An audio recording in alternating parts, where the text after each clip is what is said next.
Les femmes n'ont pas leur place sur le front, et certainement pas dans mon unité. » Les mots tranchèrent l'air comme une lame, lourds d'arrogance et de finalité. Le ton du capitaine Marcus Harlan portait non seulement l'autorité, mais aussi le dédain, le genre de dédain destiné à blesser plutôt qu'à instruire. Debout devant lui dans la cour de rassemblement, la lieutenant Sarah Caldwell sentit la brûlure de chaque regard se poser sur elle. Elle pouvait sentir les sourires en coin, les chuchotements échangés, l'accord silencieux parmi beaucoup d'hommes qui n'avaient jamais voulu d'elle ici. Sarah se tenait au garde-à-vous, la mâchoire serrée, luttant contre l'envie de répondre. Son dossier parlait de lui-même, des années d'entraînement, une endurance physique qui égalait et souvent surpassait celle de ses pairs, un parcours académique impeccable à l'académie militaire. Mais à cet instant, rien de tout cela n'avait d'importance. Pour Harlan et ceux qui partagèrent sa conviction, elle n'était qu'une femme osant fouler un terrain qui ne lui était pas destiné. Le silence qui suivit fut étouffant. Puis, des rires éclatèrent depuis le dernier rang, bas d'abord, puis se propageant comme une vague. Ce n'était pas le rire de la joie, mais de la moquerie, un son qui s'insinuait sous sa peau. Quelqu'un murmura assez fort pour que les autres entendent « Elle sera la première à craquer ». Une autre voix ajouta « J'espère qu'elle sait courir vite quand les vraies balles commenceront à fuser ». Les hommes ricanèrent de nouveau, comme si l'humiliation était un jeu pour eux. Le cœur de Sarah battait la chamade, mais son visage resta impassible. À l'intérieur, la tempête grondait, la colère, la honte et un feu qui refusait de s'éteindre. Elle pensa à son défunt père, un officier décoré qui lui avait dit un jour que le courage n'était pas l'absence de peur, mais la détermination de se tenir droit face à elle. Elle pensa à sa mère, qui l'avait prévenue des batailles au-delà du champ de bataille, celles de la perception, des préjugés et de l'orgueil. Et maintenant, elle était là, vivant ces mêmes batailles au grand jour, sous les yeux impitoyables de ses camarades. Le capitaine Harlan continua le briefing, sa voix tranchante et délibérée, chaque mot visant à diminuer sa présence sans jamais la nommer à nouveau. Mais Sarah ne l'entendait plus. Elle était plongée dans son propre silence, revivant la piqûre de ses mots, les rires, le doute jeté sur elle. Quelque part au sein de l'humiliation, un vœu prit racine. Elle ne s'effondrerait pas sous leurs regards. Elle ne leur donnerait pas la satisfaction d'avoir raison. Plus tard ce soir-là, lorsque le soleil plongea sous l'horizon et que le camp s'installa dans le rythme des préparatifs, Sarah s'assit seule dans ses quartiers. Les voix de ses compagnons d'armes résonnaient faiblement à travers les murs minces. Des dés dansés, plaisanteries, des blagues, des projets pour le week-end à venir. Mais elle restait dans le calme, ses mains serrées autour d'un journal usé qu'elle portait depuis ses jours de cadette. Elle l'ouvrit, dépassant les anciennes pages de notes et d'aspirations, jusqu'à en atteindre une vierge. Sa plume gratta le papier, tandis qu'elle écrivait « Aujourd'hui, ils m'ont humilié. Aujourd'hui, ils m'ont dit que je n'avais pas ma place ici. Mais demain, et chaque jour après, je leur prouverai qu'ils ont tort. Non pas avec des mots, mais avec des actes. Non pas en criant plus fort, mais en tenant plus longtemps. Ils ne se souviendront pas de moi comme de celle qui a craqué. Ils se souviendront de moi comme de celle qui a enduré. » La nuit s'approfondit, et avec elle vint une clarté que Sarah n'avait jamais ressentie auparavant. Le doute ne lui était pas étranger, il l'avait suivi depuis le premier jour où elle avait annoncé vouloir servir. Mais ce soir était différent. Ce soir, elle ne cherchait plus l'approbation. Ce soir, elle cherchait quelque chose de plus grand, la justice. Au loin, le bruit des bottes sur le gravier signalait le retour d'une patrouille. Sarah ferma son journal et se tint près de la petite fenêtre, regardant les silhouettes se déplacer dans l'enceinte.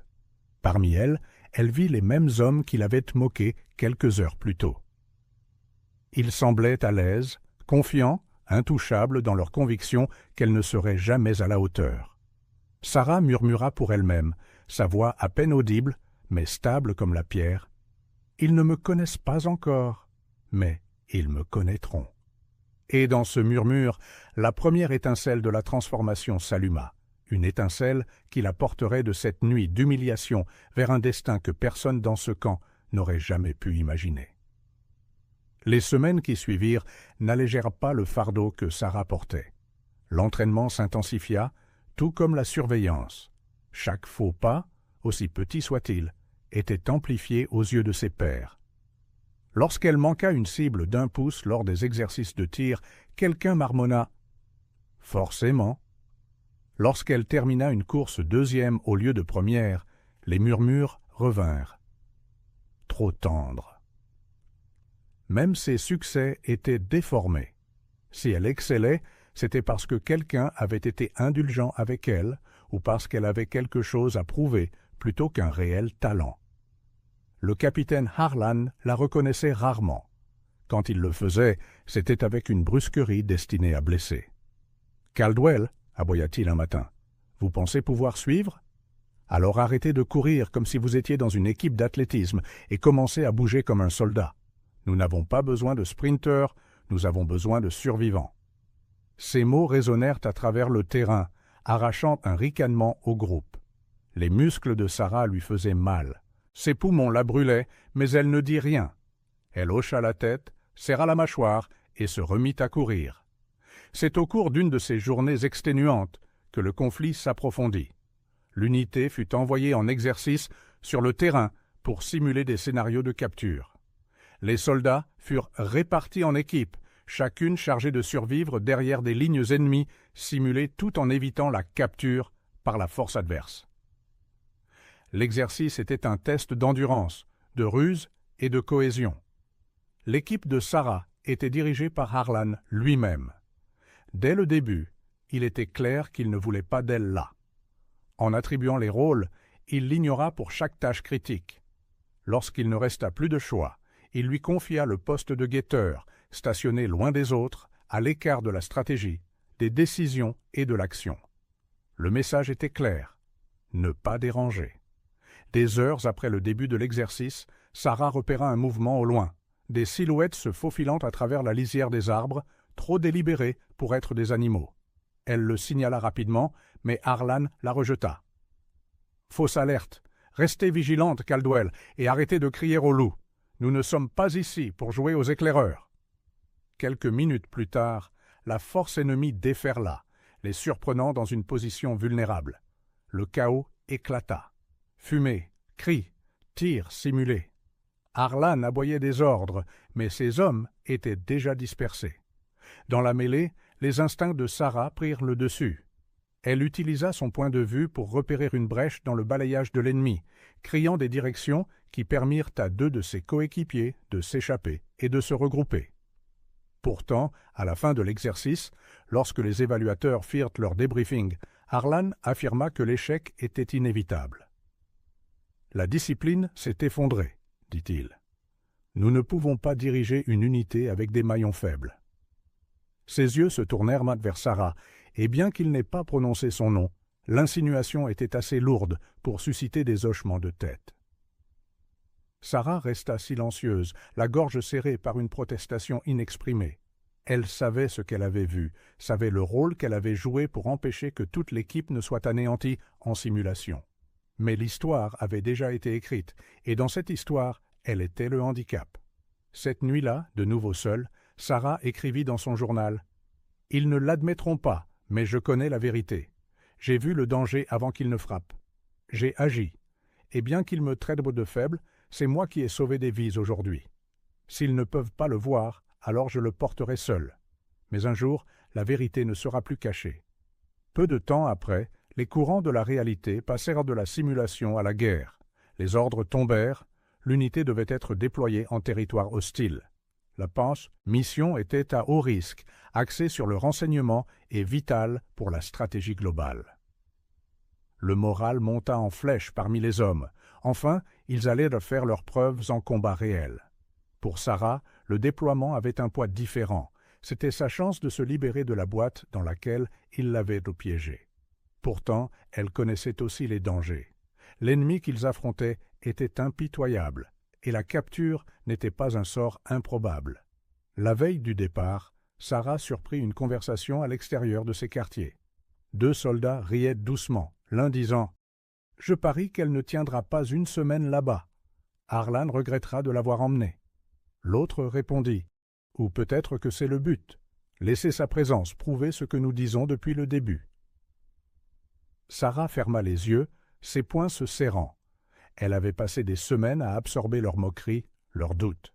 Demain, elle entrerait dans le creuset où les paroles ne signifiaient rien et où la survie signifiait tout. Demain, la guerre ne demanderait pas si elle avait sa place. Demain, elle exigerait qu'elle le prouve. Elle murmura de nouveau, à personne d'autre qu'elle-même, « Ils ne me connaissent pas encore, mais ils me connaîtront. » Et avec cela, la première ombre de sa véritable épreuve commença à tomber. La mission commença sous le couvert de l'obscurité, leur unité se glissant en terrain hostile avec une précision silencieuse. L'air était lourd, épais de l'odeur de la terre et des feuilles humides, chaque souffle rappelant à Sarah que ce n'était pas un exercice. Les bavardages, l'arrogance, les railleries, rien de tout cela n'importait maintenant. L'ennemi ne se soucierait pas de savoir qui était moqué ou qui était loué. L'ennemi ne se souciait que de la survie, tout comme elle. Leur objectif était clair, infiltrer, recueillir des renseignements et revenir sans être détectés. Arlan ouvrait la voie, confiant, peut-être trop confiant, comme si son dédain pour Sarah l'aveuglait au plus grand danger. Les autres suivaient en formation, mais Sarah sentait les regards sur elle-même pendant qu'ils se déplaçaient. Elle savait qu'ils s'attendaient à ce qu'elle flanche, à ce qu'elle commette l'erreur qui confirmerait leurs doutes. Cette certitude lui pesait sur la poitrine comme un poids, mais elle refusait de plier. Des heures après le début de la marche, la forêt devint silencieuse, trop silencieuse. Sarah le sentit la première. L'immobilité anormale, l'absence d'oiseaux, le léger mouvement des ombres. Elle essaya de faire un signe, mais Arlan la rejeta de nouveau d'un geste de la main. Un instant plus tard, le piège se referma. Les tirs éclatèrent, secs et impitoyables. Des explosions déchirèrent la nuit, et dans le chaos, leur unité se dispersa. Sarah plongea à couvert, son cœur battant contre ses côtes. La fumée emplissait ses poumons, et des cris résonnaient à travers les arbres. Quelque part au loin, Arlan aboyait des ordres, mais ils étaient engloutis par le bruit. Sarah lutta pour se regrouper, ses instincts la guidant vers le bruit des bottes en retraite. Elle repéra 2 camarades cloués au sol, tirant à l'aveugle dans l'obscurité. Sans hésitation, elle effectua un tir de suppression, attirant l'attention de l'ennemi juste assez longtemps pour qu'il s'échappe. Mais en faisant cela, elle s'exposa. Des mains rudes la saisirent par derrière, la traînant dans l'ombre. Elle se débattit, portant des coups, mais ils étaient trop nombreux. Un coup à la tempe brouilla sa vision, et la dernière chose qu'elle entendit fut le rire moqueur de ses ravisseurs alors que le champ de bataille s'éloignait. Quand Sarah se réveilla, elle était enchaînée dans une cellule froide et faiblement éclairée. L'air était humide, portant l'odeur de la rouille et du moisi. Les chaînes cliquetèrent lorsqu'elle bougea, testant ses entraves. Une douleur lancinante lui martelait l'arrière de la tête, et le poids de la prise de conscience s'abattit sur elle. Elle avait été capturée. Les jours se transformèrent en semaines. Les interrogatoires venaient par vagues, des questions sur les mouvements de troupes, les lignes de ravitaillement, les stratégies. Ces ravisseurs étaient impitoyables, alternant menaces et cruauté, mais Sarah ne leur donna rien. Elle se mordit la langue, s'accrocha au silence ou répondit avec des mensonges trop superficiels pour avoir de l'importance. Chaque session la laissait meurtrie, mais pas brisée. La nuit, seule dans l'obscurité, elle revenait aux mots qu'elle avait écrits autrefois dans son journal. « Ils ne se souviendront pas de moi comme de celle qui a craqué. » Elle les répétait comme une prière, un vœu. Quelque part au-delà de ces murs, la guerre faisait rage, et bien que ses camarades l'aient peut-être considéré comme un échec, elle endurerait. Les mois s'étirèrent en années. Le temps devint flou, mesuré seulement par les hauts et les bas de la douleur, les restes de nourriture poussés à travers les barreaux, les moments de sommeil fugaces volés entre-temps. Pourtant, Sarah observait. Elle écoutait. Elle apprenait. Chaque conversation chuchotée de ses ravisseurs, chaque carte qu'elle apercevait, chaque vantardise imprudente devenait un fil qu'elle tissait dans sa mémoire. Elle devint invisible à leurs yeux, un fantôme de prisonnière, quelqu'un de trop brisé pour être une menace.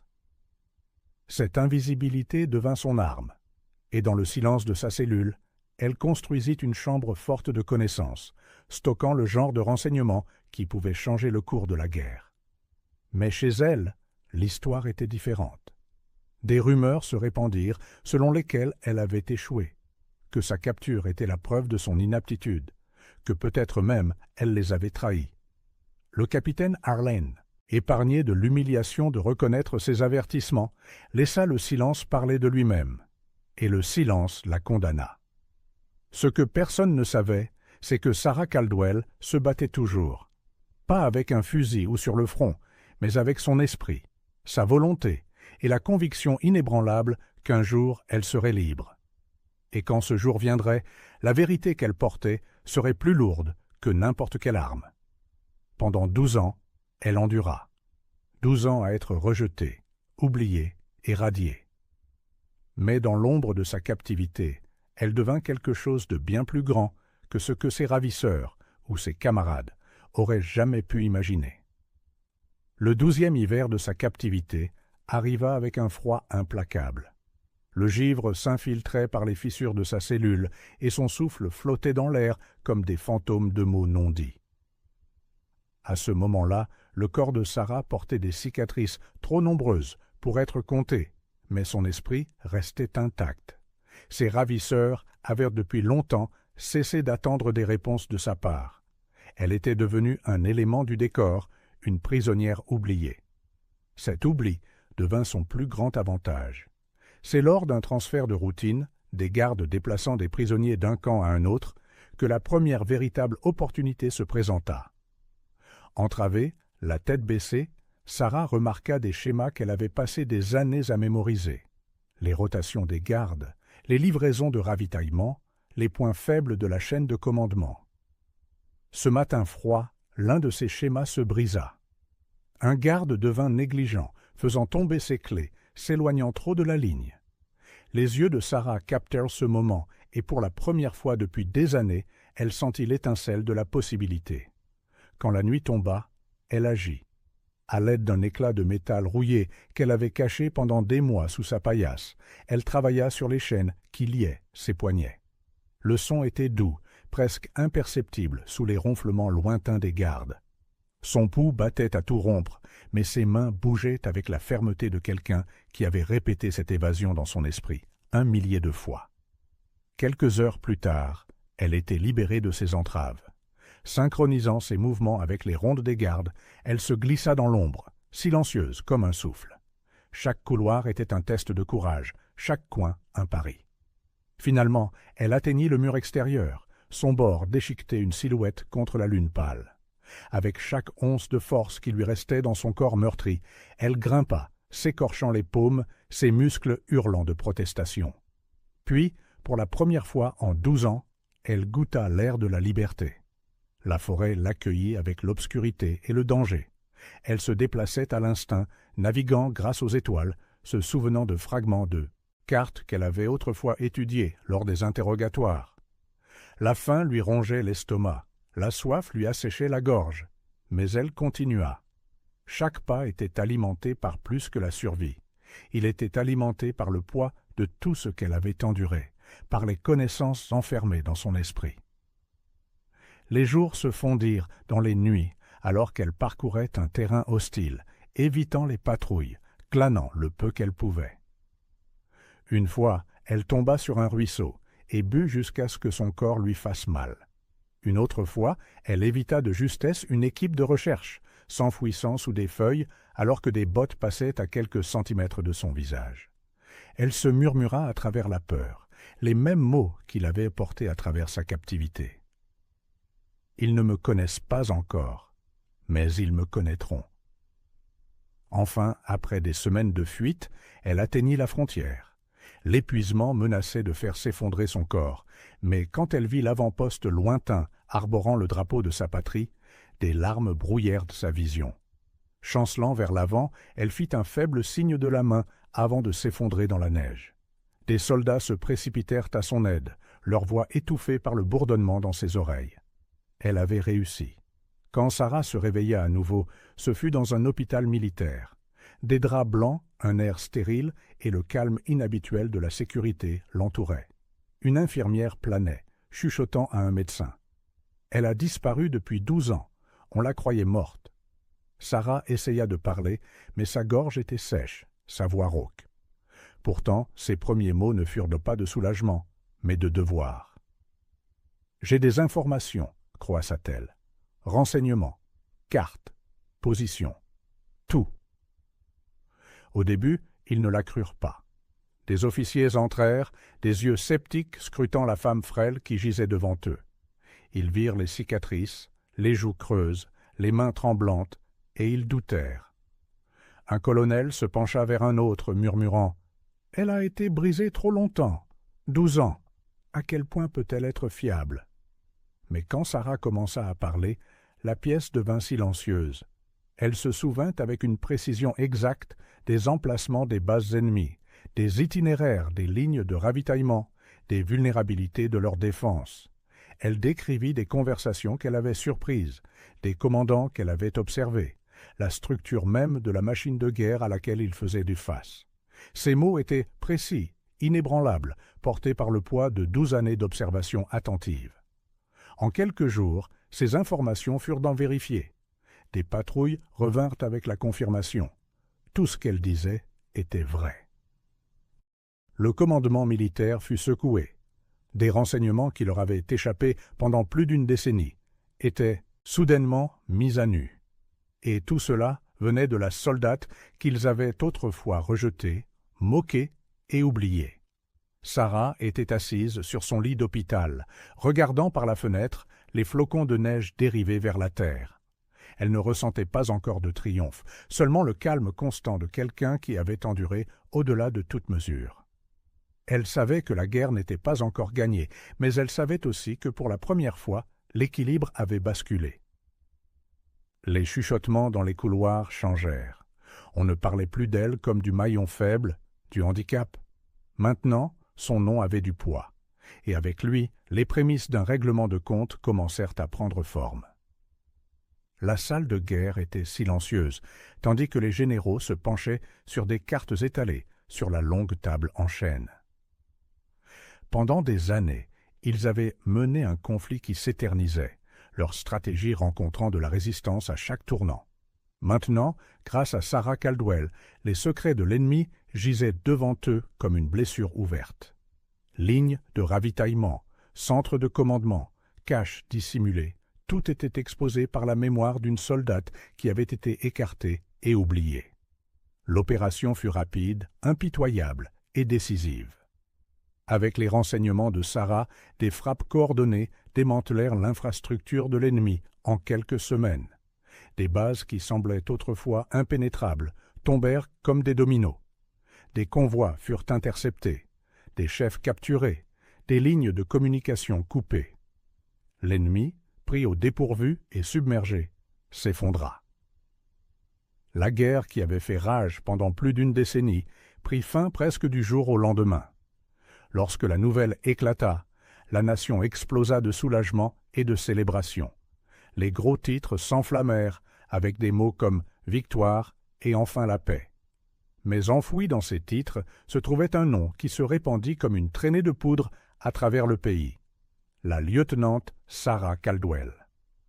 Autrefois moquée, autrefois mise en doute, elle était maintenant saluée comme la soldate dont l'endurance et le sacrifice avaient remis fin à la guerre. Pourtant, tout le monde ne célébrait pas avec aisance.